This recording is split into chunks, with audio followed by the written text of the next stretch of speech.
On va aller retrouver Mario Dumont. Salut Mario. Bonjour. C'est une semaine qui se termine, une autre où on est confiné. Comment est-ce qu'on pourrait analyser? Ça a été une semaine assez difficile là, pour le gouvernement du Québec.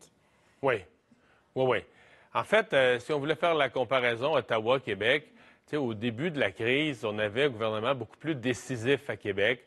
Du côté de M. Trudeau, on a hésité. On était hésitant, en fait, à peu près surtout, hésitant à la mise en place des nouveaux programmes, encore plus hésitant à fermer les frontières. Mais si on voulait faire le bilan de la dernière semaine, c'était une semaine bien meilleure pour le gouvernement de M. Trudeau que pour le gouvernement du Québec. Les chèques sont partis. C'était tout un défi pour M. Trudeau. Les systèmes informatiques ont marché. Les gens ont rempli leurs demandes pour la prestation d'urgence. L'argent est rentré. Et même déjà 48 heures après leur demande, il y a déjà des gens qui avaient de l'argent dans leur compte de banque. M. Trudeau a réglé sans casser de vite, là, avec une certaine discrétion, diplomatie, mais ce différent avec les États-Unis, où on a recommencé à recevoir du matériel des États-Unis. C'était pas évident pour lui. Assurer une coordination entre les provinces qui se donnent du matériel, entre autres l'Alberta qui en a donné à l'Ontario et au Québec. Donc, un certain nombre de points positifs là, pour M. Trudeau. À Québec, pour moi, il y a deux choses là, qui retiennent l'attention. Évidemment, c'est ces messages un peu contradictoires sur la réouverture, qui sont peut-être pas, probablement qu'ils sont pas si contradictoires qu'ils en ont l'air, parce qu'on le sait que la réouverture, quand elle va se faire, elle va être partielle, elle va être avec des conditions. Mais tu sais, pour le monde là, qui regarde ça d'un petit peu plus loin, qui regarde ça aux nouvelles, tu attends un peu, là. Tu rouvres les écoles, puis là, en même temps, tu t'annules tous les festivals, tous les événements sportifs dans le même après-midi. Les messages sont apparus contradictoires et ça n'a pas plu. Là. Ça a provoqué des réactions.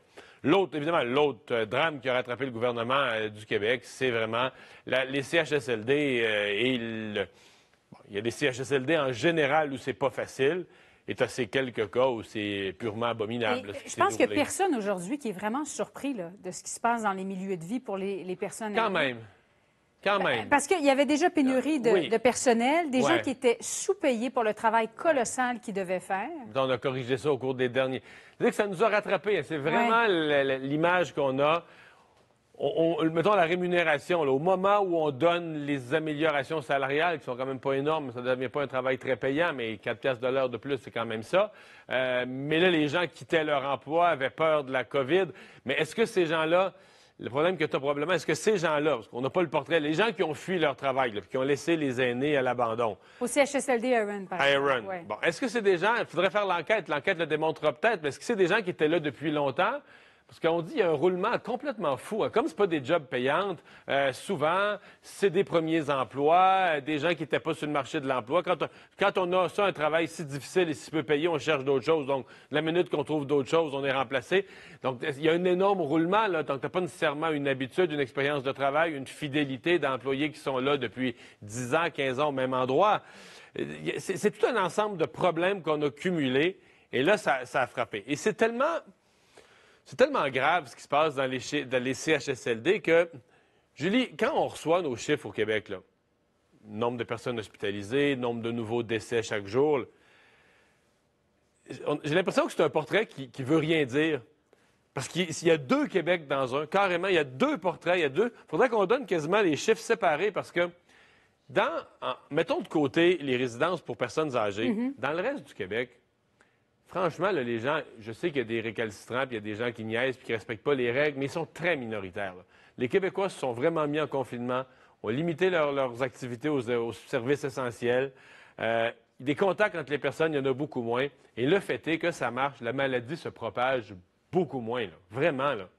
Et des nombres de nouveaux cas dans plusieurs régions du Québec, c'est une poignée de nouveaux cas chaque jour. Il y a même des régions, des fois, qui ont des journées à 0 nouveaux cas. Il faut le voir, ce portrait-là. Tu as un autre portrait à côté, celui des CHSLD, et là, tu es sur une autre planète. Des membres du personnel, des résidents, et là, les nombres de cas qui sont en forte augmentation. 62 des décès surviennent CHSLD et les résidences pour aînés. Et là, les nouveaux cas qu'on a, bien là, on va commencer à tester systématiquement le personnel et les résidents de certains CHSLD. Donc, les nouveaux cas qui vont nous apparaître, le 5, 6, 700 par jour, il y en a plusieurs là-dedans, des cas testés positifs. Ça va être les tests émanant des CHSLD. Alors, je ne sais pas si je me fais comprendre, mais j'ai vraiment l'impression qu'il y a comme deux Québec. Là, Et dans le déconfinement aussi, là, nous, les gens actifs, on est sur le bout de notre chaise, là, on attend que ça reparte.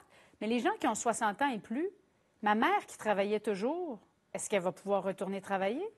pas convaincue. Est-ce qu'elle va pouvoir voir mon fils?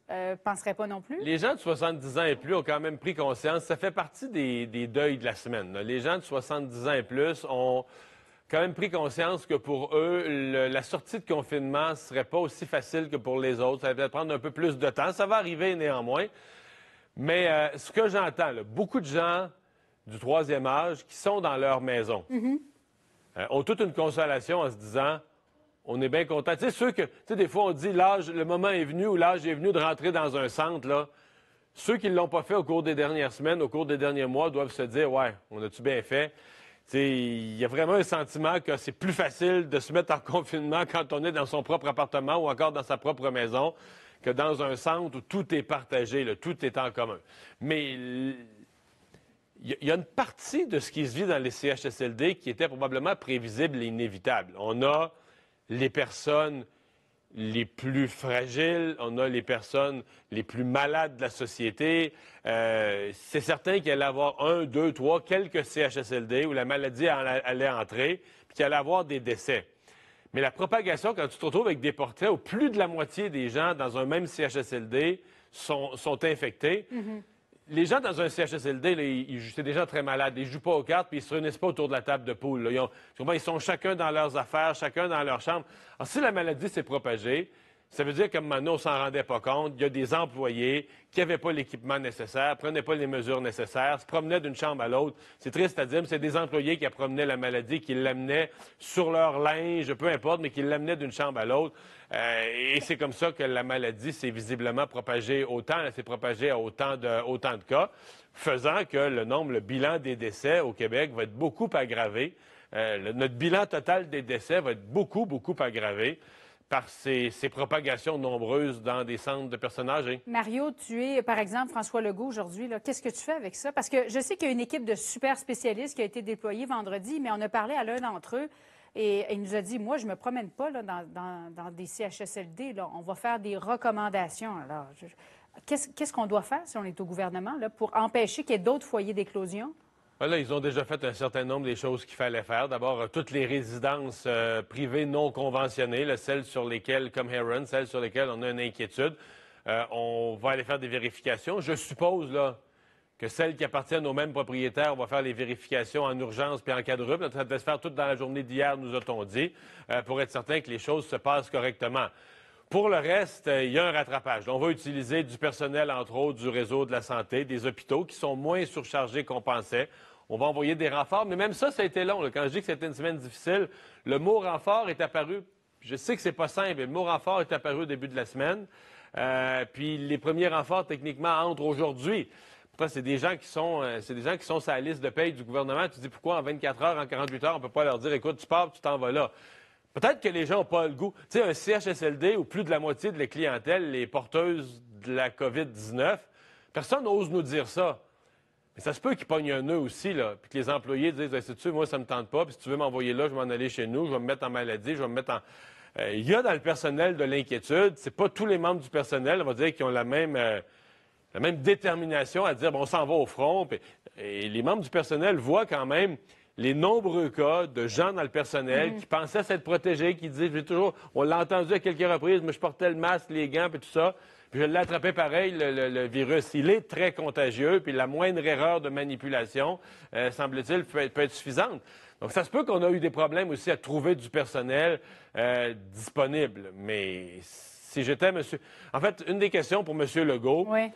Je peux avoir l'air dur, là. Je suis rendu... C'est tellement grave ce qui se passe que je suis même pas sûr qu'aujourd'hui, c'était prudent de ne pas faire le point de presse de 13 heures, là, ou d'envoyer quelqu'un, ou d'envoyer ne serait-ce qu'une ministre, Marguerite Blais, ou la ministre de la Sécurité publique, faire le point sur où en est l'enquête du coroner, l'enquête policière.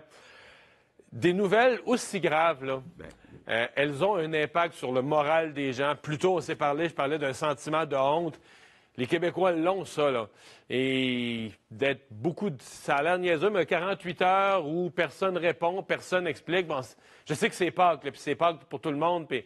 Non, mais c'est pas Pâques, là, Mario. Non, c'est pas Pâques, t'as raison. T'as Dans le raison. fond, là, on s'en fout un peu de Pâques en ce moment. Là. Je veux dire, je pense qu'il n'y a personne qui célèbre Pâques comme on célébrait la fête dans les autres Et puisqu'on années. parle de Pâques qui n'est pas pareil, il y a des familles, il y a un point qu'il faut mettre en relief. Et là, moi, je trouve qu'il y a un blâme envers le gouvernement, les autorités de la santé, c'est l'information personnelle. Il y a tellement de monde qui travaille dans le gouvernement. Il y en a qui sont chez eux. On a parlé de ceux qui sont même dans le monde de l'éducation. Là, il y en a qui vont venir aider. Mais qu'on n'ait pas pu créer, dès le début, là, créer cette fonction d'un préposé à l'information. Là. Une personne qui soit responsable de parler aux familles avec un canal d'information.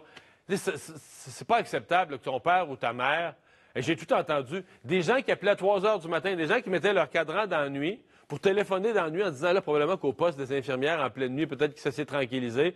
Parce que ça fait 3 jours, 4 jours, j'ai entendu jusqu'à 6 jours. Pas croyable.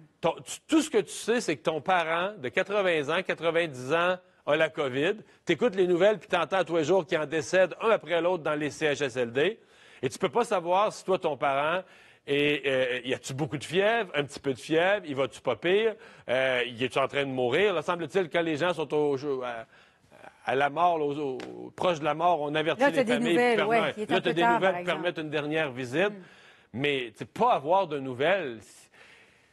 Et ça, c'est tout un lourd rappel hein, que dans les dernières années, quand il y a eu des situations de mauvais traitement, qui est-ce qui nous les a transmis? Qui est-ce qui a appelé des journalistes? Qui est-ce qui a appelé le protecteur du citoyen? C'est les familles, là. Pour des raisons sanitaires évidentes. On a dit qu'il faut arrêter la visite, sinon on laisse rentrer la maladie. Donc, je ne remets pas ça en question. Pour des raisons sanitaires évidentes, il fallait stopper toute visite. Mais on se rend compte de ce que ça veut dire en même temps, là. C'est que la population, les médias, j'oserais même dire, je pense, le premier ministre lui-même, là, on ne sait plus ce qui se passe dans les CHSLD. On le sait par ceux qui parlent de ce qu'ils ont vu à l'interne. À la limite, il y a les syndicats, des fois, qui peuvent nous donner... C'est parfois une source d'information valable, c'est parfois une source d'information qui fait valoir le point de ses employés. D'ailleurs, on l'a vu à Heron, on a entendu un premier réflexe, c'est de défendre les employés. Excuse-moi, là, je ne vais certainement pas défendre la direction de ce CHSLD-là. Ce qui est arrivé, c'est épouvantable, ils vont avoir affaire à la police, là. Mais il y a des employés qui sont cretons aussi, là. Qui auraient dû informer voyons. les autorités en disant comment ça se fait qu'on est juste deux pour répondre aux besoins de 140 résidents. Quand tu pars, là, puis tu te rends compte que tu n'as pas nourri tout le monde ou que tu n'as pas changé tout le monde, puis que tu pars, là, puis il y en a qui sont dans leur caca depuis 8 heures, là, t'appelles la police, t'appelles le ministère de la Santé, t'appelles... Je veux dire, il y a une notion de responsabilité citoyenne où tu dis, ce qui se passe là n'est plus humainement acceptable. Je vais alerter, là, alerte n'importe qui, là. Alerte un média pour que ça éclabousse, que ça force une réaction. Alerte le gouvernement, alerte ton député, alerte la police, alerte les pompiers, alerte le 911, mais alerte. Je veux dire, c'est pas vrai que tu t'en retournes chez vous puis tu dors en disant, moi, je suis parti de la job, là, puis le monde était resté dans leur couche sale. Il y en a qui n'avaient pas mangé, il y en a qui n'avaient pas eu d'eau. Il y a quelque... La négligence, à un moment donné, c'est partagé, là.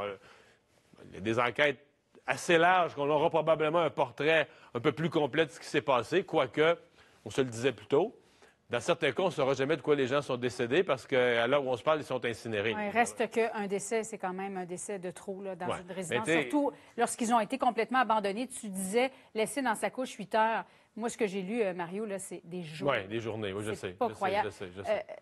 Complètement déshydratés, affamés. En tout cas, j'ai vraiment hâte qu'on fasse la lumière sur ce qui s'est réellement passé à cet endroit-là. On espère que c'est le seul endroit, parce que les CHSLD privés, là, il y a moins d'inspections, évidemment, que lorsque c'est au privé.